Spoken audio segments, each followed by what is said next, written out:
Everyone who has ever lost a garden to drought made the same mistake. Not a watering mistake, not a plant selection mistake, a soil mistake. And the worst part is, the fix was sitting underneath their feet the entire time. I want to show you something that is going to change the way you think about soil forever. Not the plants in it, not what you grow, the soil itself. Because right now, the way most garden soil is built, it is essentially a funnel. Water goes in, water goes straight through, and 3 days later your plants are thirsty again, and you are dragging a hose out in the August heat, wondering why nothing is thriving the way it should be. What I am going to show you today is how to turn that funnel into a sponge. A literal underground sponge that holds water for weeks, releases it slowly to your roots, and keeps your garden alive through dry stretches that would have killed everything you planted last year. This is not a new product. There is nothing to buy that is special or proprietary or available only through some homestead supply website. This is a building technique, a soil architecture technique, actually, and it is older than most countries. The people who figured this out were not gardeners. They were survival farmers in places where one bad drought meant their children did not eat. So they had every reason to get this exactly right, and they did. And then modern agriculture came along with irrigation infrastructure and municipal water access, and we just stopped thinking about it. We stopped teaching it. It sat in the historical record while the garden hose aisle at the hardware store got longer every year. That stops today. Here is what is actually happening in your soil right now and why it is working against you. Standard garden soil, even good quality amended soil, has what scientists call low water holding capacity when it is structured in layers. When you water from the surface, that water hits the top layer, moves through it based on gravity, and keeps going down until it either hits a dense layer that stops it or drains out entirely below the root zone. Your roots are up here. The water ends up down there. And the surface, where evaporation is happening fastest, dries out within 24 to 48 hours. So your plant is sitting in this constant cycle of surface wet, then surface dry, then surface wet again. The roots never get steady, reliable moisture. They stay shallow because shallow is where the action is. And shallow roots mean stressed plants. Full stop. Now here is what changes when you build what I am about to show you. You create a water retention layer underground. A buried zone of material that holds moisture like a sponge and releases it upward through capillary action straight into the root zone. The surface can be bone dry. The sun can be hammering your garden all afternoon. And 6 inches below, where your roots are now growing because they found something worth growing toward, there is consistent moisture available every single day for weeks after the last time it rained or the last time you watered. That is the underground sponge. And building it costs almost nothing. The principle is called Hugelkultur in German permaculture, but the core idea goes back thousands of years across dozens of cultures. Buried organic material acts as a long-term water battery. It absorbs water during wet periods and releases it slowly during dry ones. Wood especially. Partially rotted wood is one of the most effective water-holding materials on Earth, gram for gram more water retentive than most commercial soil amendments. An old log buried underground in your garden bed does not just decompose and add nutrients, although it does do that too. It holds water like a reservoir. It creates a microclimate of moisture underground that roots find and colonize completely. And it does this for years, sometimes decades. But you do not need logs, and you do not need to rebuild your entire garden to do this. Let me show you the accessible version that anyone can build in an afternoon. What you are creating is called a subsurface water retention layer, and you can build it in any existing garden bed, any raised bed, any container large enough to work with. Here is the material list, and I want you to notice how much of this you are probably throwing away right now. Cardboard, uncoated, tape removed, broken down flat. This is your base retention layer. It holds moisture, it suppresses weeds growing upward from below, and it breaks down over one season, adding organic matter. You have this in your recycling pile right now. Compost or aged wood chips. The older and more broken down the better. Partially decomposed material has far more water holding surface area than fresh material. You are looking for the stuff that is almost but not quite soil. Dark, crumbly, slightly damp already when you pick it up. Straw or dried leaves. Not fresh, dried. You want material that has already started its decomposition process because that material has opened up its cellular structure, and that open structure is what holds water. Optional but powerful. Biochar. This is partially burned wood, and it is genuinely remarkable stuff. A single gram of biochar has a surface area measured in the hundreds of square meters due to its porous microscopic structure.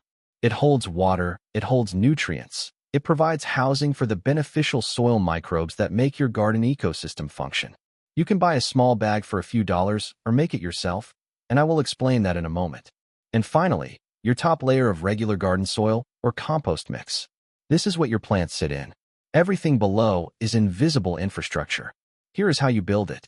If you are working in an existing bed, you are going to pull your plants back or work in sections. If you are starting a new bed, even better. Dig down 8 to 12 inches. You do not need to go deeper than that. 8 inches is enough to put your retention layer below the evaporation zone and right in the middle of where most vegetable and flower roots want to be. Lay your cardboard first. Overlapping pieces, minimum 2-inch overlap at every seam. Get it wet before you lay it. Soak it thoroughly. This does two things. It starts the cardboard's decomposition, which opens up its water-holding capacity immediately, and it ensures that the layer itself is already holding moisture from day one rather than pulling it away from the soil above. On top of the wet cardboard, add your compost and wood chip layer, 4 to 6 inches deep. If you have access to partially rotted logs or thick branches, lay them horizontally in this layer. They are your long-term water battery. A branch the diameter of your forearm buried here will be releasing moisture into that root zone for 2 to 3 years as it slowly breaks down. You are not just watering your garden this season. You are building infrastructure for next season and the one after that. If you have biochar, mix it into this layer now. A ratio of about 10% biochar to 90% compost by volume is plenty. Do not overdo it because too much biochar in one layer can actually create drainage issues. Sprinkle it in. Mix it through with your hands or a trowel, and what you are creating is a porous underground matrix that holds both water and the microbial life that processes nutrients for your plants. Now add your straw or leaf layer on top of the compost, 2 to 3 inches. This is your transition zone. It holds moisture above the heavier retention layer, breaks down into the compost below over time, and creates a habitat zone for beneficial organisms that you want living in your soil. Finally, replace your top layer of garden soil. Firm it gently, not compacted, just settled, and plant directly into it exactly as you normally would. The whole build takes between 1 and 3 hours, depending on the size of your bed.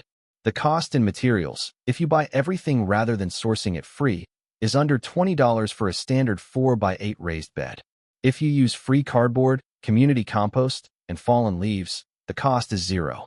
Now here is what happens over the next several weeks. And this is the part that genuinely surprised me when I first did this. The first watering after you build this is the important one. Water deeply, really deeply. You want to saturate that buried layer completely so it is starting from a full reservoir. Water until you see drainage from the bottom if you are in a raised bed, or until the soil compresses slightly and stops absorbing quickly if you are in the ground. That initial saturation is you filling your underground sponge for the first time. After that, the system manages itself. When it rains, the water passes through your topsoil, hits the retention layer, and gets absorbed and held rather than draining straight through.